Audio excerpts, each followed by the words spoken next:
Jo yli 100 vuoden ajan ikkunoiden pesu on ollut kukoistava toimiala.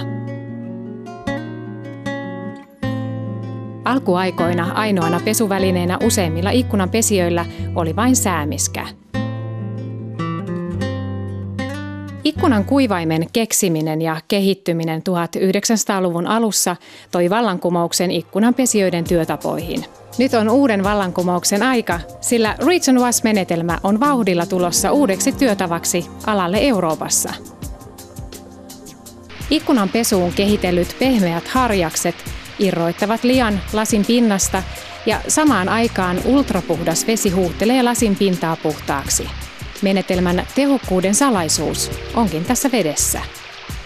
Normaali vesijohtovesi sisältää veteen liukenemattomia mineraaleja, jotka eivät ole haitallisia juomavedessä. Mutta jos tätä vettä käytetään ikkunanpesuun ja se jätetään kuivumaan lasin pintaan, lopputuloksena on kuivuneita pisarajälkiä. Reach and Wash-menetelmä käyttää jopa 5-kertaista suodatustekniikkaa liukenemattomien partikkelien poistamiseen vedestä. Näin varmistetaan, että vesi on totaalisen puhdasta ja se ei sisällä mitään veteen liukenemattomia kiinteitä aineita. Tämä vesi on niin puhdasta, että se voidaan jättää luonnollisesti kuivumaan lasin pintaan ilman, että lasiin jää mitään kuivumisjälkiä.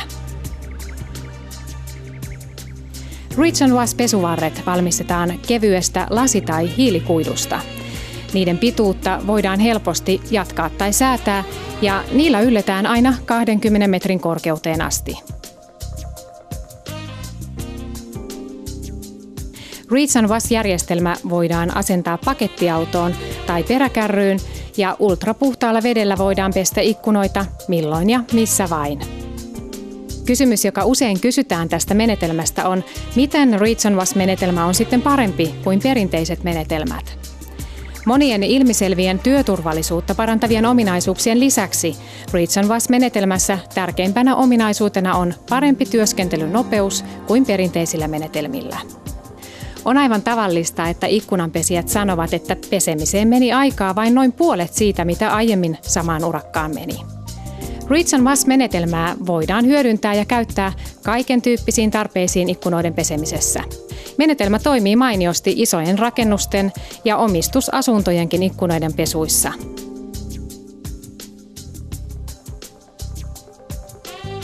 Käyttämällä Reach and Wash-menetelmää tämän keskikokoisen 4 makuuhuoneen talon ikkunoiden pesu kesti valmisteluineen kokonaisuudessaan vain 12 minuuttia. Ikkunat, joiden luokse olisi erittäin vaikea päästä perinteisin keinoin, pestiin helposti. Esimerkiksi tämä ikkuna kasvihuoneen yläpuolella. Ja myös kasvihuoneen katonpesu oli helppoa.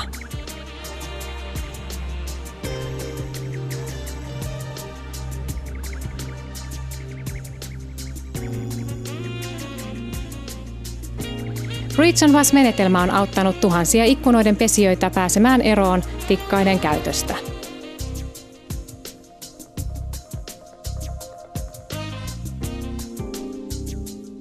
Kiinteistöpäälliköt usein vaativat käyttämään Reach and Wash-menetelmää, koska se on turvallisin tapa pestä ikkunoita. Reach and Wash-menetelmä mahdollistaa ikkunoiden pesijöiden työskennellä korkeammalle, nopeammin ja turvallisemmin. Reach and Wash-menetelmä on tämän toimialan uusi vallankumous.